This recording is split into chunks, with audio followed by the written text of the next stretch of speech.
Hello everyone, welcome back to our channel అత్తయ్య వంటలు. So ఈ వీడియోలో బీరకాయ పచ్చిపప్పు కర్రీ ఎలా ప్రిపేర్ చేసుకోవాలో చూద్దాం. బీరకాయ కూర ఒక్కొక్కళ్ళు ఒక్కొక్కలాగా చేసుకుంటారు. కొంతమంది పాలు పోసుకొని, లేకపోతే కొంతమంది మసాలా వేసుకొని చేసుకుంటారు. కానీ ఒక్కసారి ఇలా ట్రై చేయండి, చాలా బాగుంటుంది. ఎక్కువ మసాలా తినలేని వాళ్ళు కూడా ఈ కూరని చాలా ఇష్టపడి తింటారు. సో వీడియో ఎండ్ వరకు స్కిప్ చేయకుండా చూడండి. ముందుగా పచ్చని పప్పుని ఒక అరగంట ముందు నానబెట్టుకోవాలి. ఒక గిద్ద పచ్చని పప్పు అయితే సరిపోతాయి. అలాగే బీరకాయని, ఉల్లిపాయలు, టమాటాలు ముక్కలు చేసి పెట్టుకోవాలి.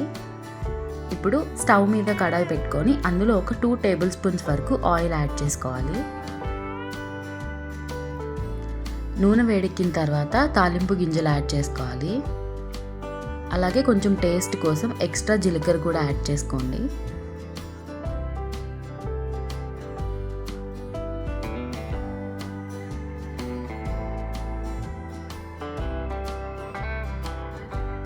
ఇప్పుడు కొంచెం ఎండుమిర్చిని కూడా యాడ్ చేసుకోండి. ఆ తర్వాత కరివేపాకు కూడా యాడ్ చేసుకోవాలి.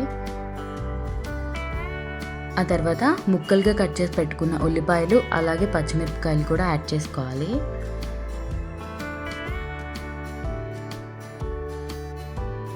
ఉల్లిపాయలు కొంచెం మగ్గించుకోవాలి. ఇప్పుడు బీరకాయ ముక్కల్ని అలాగే టమాటా ముక్కల్ని కూడా యాడ్ చేసుకొని పెట్టుకోవాలి. ఆ తర్వాత నానబెట్టిన పచ్చని పప్పుని కూడా యాడ్ చేసుకోవాలి.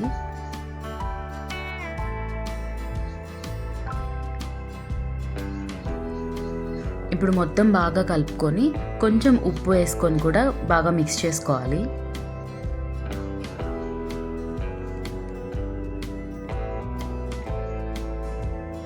ఇప్పుడు చిటికెడు పసుపు కూడా యాడ్ చేసుకోండి.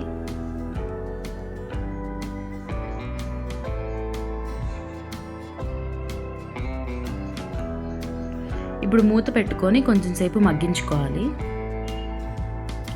ఒక 5 నిమిషాలు మూత పెట్టుకొని మగ్గించేసుకున్న తర్వాత మనకి ఇలా మొత్తం మగ్గిపోతుంది అన్నమాట.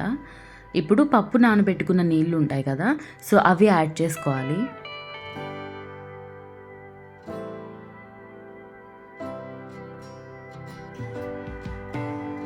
ఇప్పుడు మొత్తం బాగా కలుపుకొని మూత పెట్టి మగ్గించుకోవాలి.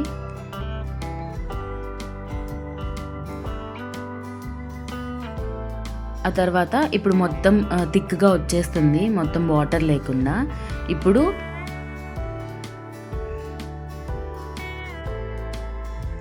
ధనియాలు, అల్లం వెల్లుల్లి కచ్చపచ్చగా దంచుకొని యాడ్ చేసుకోవాలి. మసాలా ఎక్కువగా తినని వాళ్ళు కూడా దీన్ని చాలా ఇష్టంగా తింటారు. ఇది చపాతీలోకి కానీ రైస్లోకి కానీ అన్నిటికీ చాలా బాగుంటుంది. ఇప్పుడు ఒక 2 టేబుల్ స్పూన్ వరకు కారంని కూడా యాడ్ చేసుకోవాలి. కారం మీ టేస్ట్కి తగ్గట్లు యాడ్ చేసుకోవచ్చు, పర్లేదు.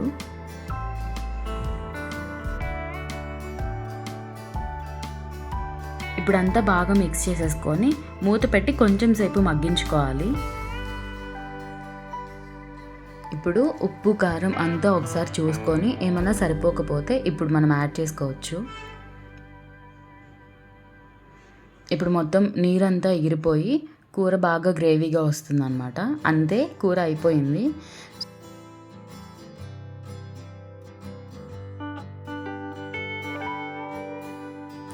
చాలా తక్కువ ఇంగ్రీడియంట్స్తో చాలా ఈజీగా అయిపోతుంది ఇది. ట్రై చేసి ఎలా ఉందో కామెంట్ బాక్స్లో చెప్పండి. లైక్, షేర్ అండ్ సబ్స్క్రైబ్ అత్తయ్య వంటలు.